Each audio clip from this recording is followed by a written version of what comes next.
Good. Thank you very much. And thank you all for being here on this very exciting. This is a very exciting day we just had a big tariff meeting, reciprocal tariffs. Should have been done 40 years ago, wasn't, but it is now. It's a big moment, actually, and this is a tremendous moment right now. And it's going to be a real honor for me to introduce Robert F. Kennedy Jr., take the oath of office and officially become our Secretary of Health and Human Services. Just as I promised last year, Bobby is going to lead a great national mission to make America healthy again, and he's going to do it. I think he's going to do things that will really make us very proud of this day. Like his father, Senator Robert F. Kennedy, and his uncle, President John F. Kennedy, Bobby has devoted much of his life to serving his fellow Americans in his campaign for president, and he was a very tough competitor. I did not like it at all. I said, let's get him on my side. But in his campaign for president in 2024, Bobby brought together a coalition of supporters across party lines, and he really worked very hard, and he had tremendous support, unbelievable support, and I think a lot of that support came my way when we decided to do a little merger, and it was really great, and it was very loyal, incredible people. They believe in him so strongly because he's a fierce advocate for the health of our children and for the values of free speech, democracy, and peace. And people are going to be very impressed, I have no doubt. I've known him a long time. He's been a friend of mine a long time. Perhaps most importantly, though, Bobby created a nationwide movement made up of millions and millions of mothers and fathers and young people and concerned citizens of every background who want to end and this horrible chronic disease crisis that exists in America. He's absolutely committed to getting dangerous chemicals out of our environment and out of our food supply and getting the American people the facts and the answers that we deserve. After years in which our public health system has squandered the trust of our citizens, and they really have. They don't trust us. They don't trust anybody, frankly. They've gone through hell. There's no better person to lead our campaign of historic reforms and restore faith in American health care. And Bobby's going to do it. The United States spends more money in health than any other country on earth, but we're growing sicker every year. We're not as healthy as countries that spend just a fraction of what we spend, so there's something wrong. He's going to figure it out. In recent decades, we've seen staggering increases in cancer rates across all age demographics, including more than 40% increase in childhood cancer since 1975. Who can believe that? And an explosion in other chronic childhood illnesses. Not long ago, 1 in 10,000 people, children, had autism. Now it's 1 in 36. Think of that. 1 in 10,000. 1 in 10,000. Now it's 1 in 36. Who can believe that? There's something wrong. There's something wrong. And I think it's something that can be found out. In 2022, more than 40% of children had at least one chronic health condition, and today nearly 80% of young adults do not qualify for military service, in large part for health reasons. Think of that, 80%. Something is wrong, and that's why immediately after Bobby is sworn in, I will be signing an executive order establishing the President's Commission to make America healthy again. We have some great people on that commission. Chaired by our new secretary, this groundbreaking commission will be charged with investigating what is causing the decades-long increase in chronic illness, reporting its findings, and delivering an action plan to the American people. And it's going to be a plan that people are really waiting to hear. Bobby, I want to thank you. You've gone through a lot. It's taken great courage. You've been amazing, actually. I'd call him and say, you're going to be okay. And he said, I know, I really do. He's really been supported amazingly by Cheryl and his family. And it was very tough. It was a very nasty group of people that were after him, but he was tougher and he was smarter than they are. And that's why he's here today. There are very few people that could have withstood the assault, but he was able to. So I just want to congratulate you, and we have a very special person here to swear you in, a man that I think has done just, I think he's just an amazing man. As you know, his name happens to be Gorsuch, and he's a member of the Supreme Court in extremely good standing. He's highly respected by everybody. And I didn't know, are you two friends or something? Or did this just happen to be the justice? Did this just happen to be the luck of the draw? What happened? I reached out to him. Did you reach out? Well, you reached out to a very good man. So please, if you would, thank you very much.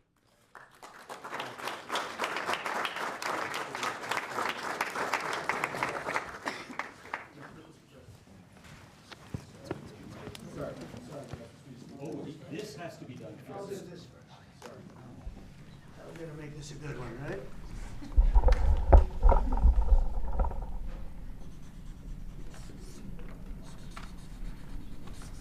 Okay, it's good so far, Bobby. Good. It's a 10. Are you ready?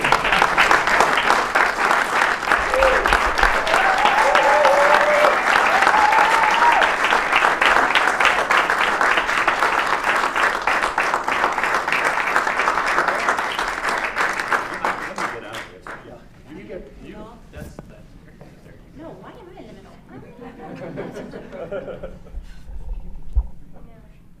Go in there, get the kids in there, show in there. Oh, Get the I'm kids in holding there. it. Okay, the kids. Okay, I'm holding it.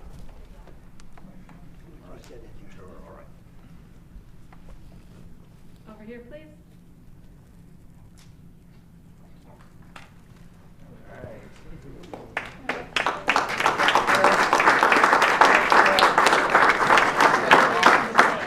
Perfect, really happy. Would all the family like to join? Yeah, sure. All right. Please place your left hand on the Bible and raise your right. Repeat after me.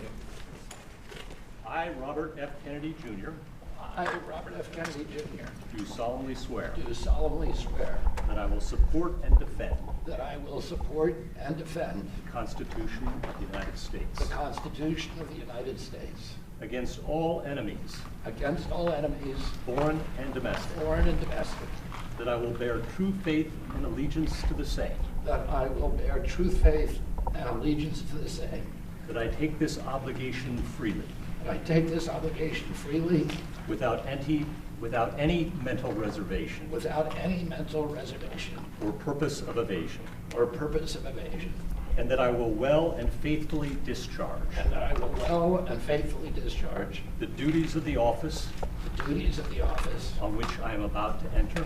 on which I'm about to enter. So help me God. So help me God. Congratulations, Mr. Secretary.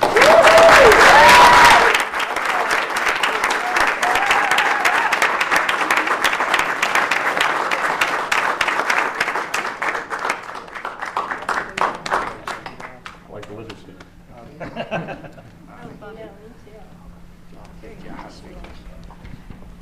I want to begin by thanking President Trump for giving me this extraordinary opportunity. And I want to introduce my family and thank them for being here.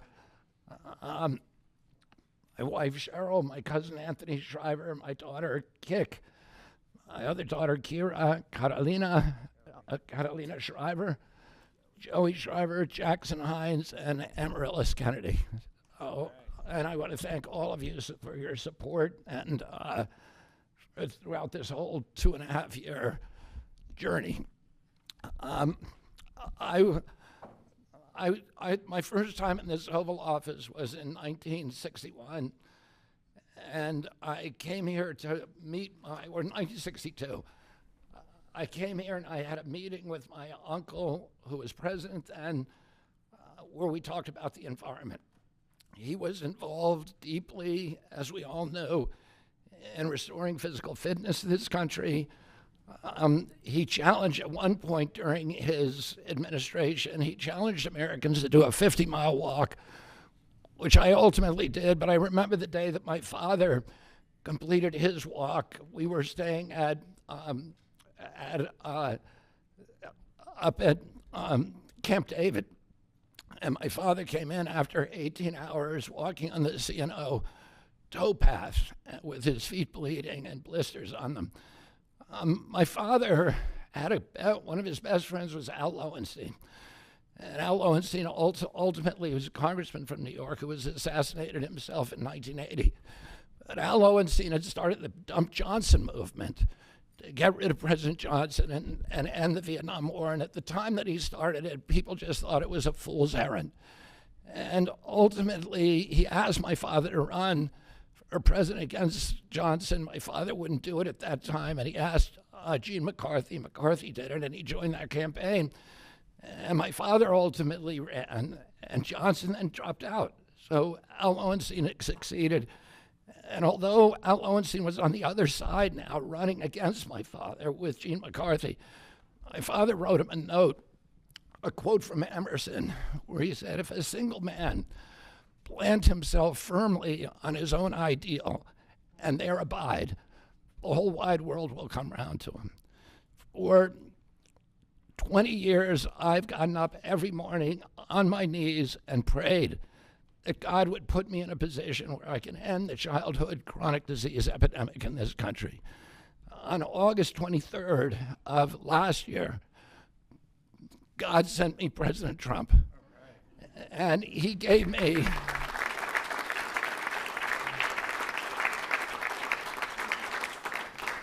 he's now given me, he's kept every promise that he's made to me. He's kept his word in every account and gone way beyond it. I'm so grateful to you, Mr. President. A lot of people told me that I couldn't trust President Trump, that I better get it in writing. And we did a handshake, and everything that he told me he was going to do, he has done. And I'm so grateful to him, and I've told you before, I genuinely believe that you are a pivotal historical figure, that you are going to transform this country at a time when we see all of the indicia of democracy now in tatters in our country. We see the rise of the military-industrial complex, the rise of totalitarianism, these attacks on our Constitution, and this breathtaking epidemic that is disabling our people. President Trump has promised to restore the American dream in this country. A healthy person has 1,000 dreams. A sick person only has one. 60% of our population has only one dream, that they get better. President Trump has promised that he's going to restore America's strength. But we can't be a strong nation if we have a weak citizenry. If people are sick, 60% of our people are sick, 77%, as President Trump mentioned, of our children cannot qualify for military service. And we need a man on a white horse now. We need somebody who is willing to come in and has the spine and the guts and the strength to challenge orthodoxies, to stand in the way of vested interests, and to break institutions that have turned against our democracy. President Trump has shown again and again that he is that hero.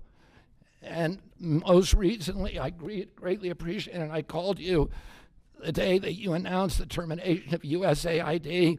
My uncle started USAID in 1961 for humanitarian purposes, to put our country on the side of the poor. It has been captured by the military-industrial complex.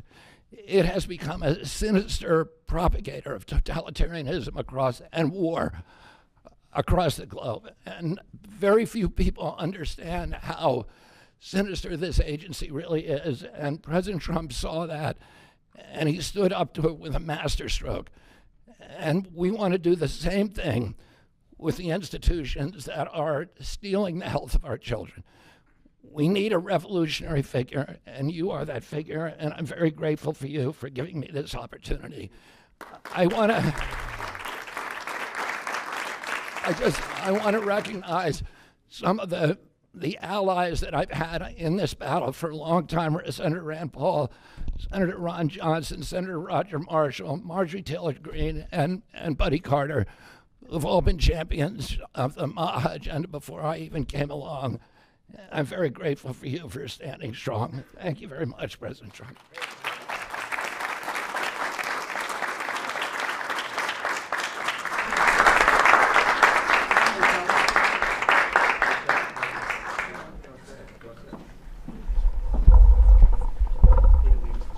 Mr.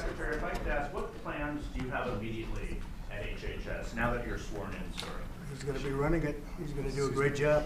What would you like to That's see my to do plan. first, Well, Mr. he's going to President? find out a lot of secrets that have been maybe kept from us, but he's going to come up with some solutions to some big problems, health problems. And I think he's going to go down in the record books. I really have confidence. This group has great, even Rand has confidence. That doesn't happen often.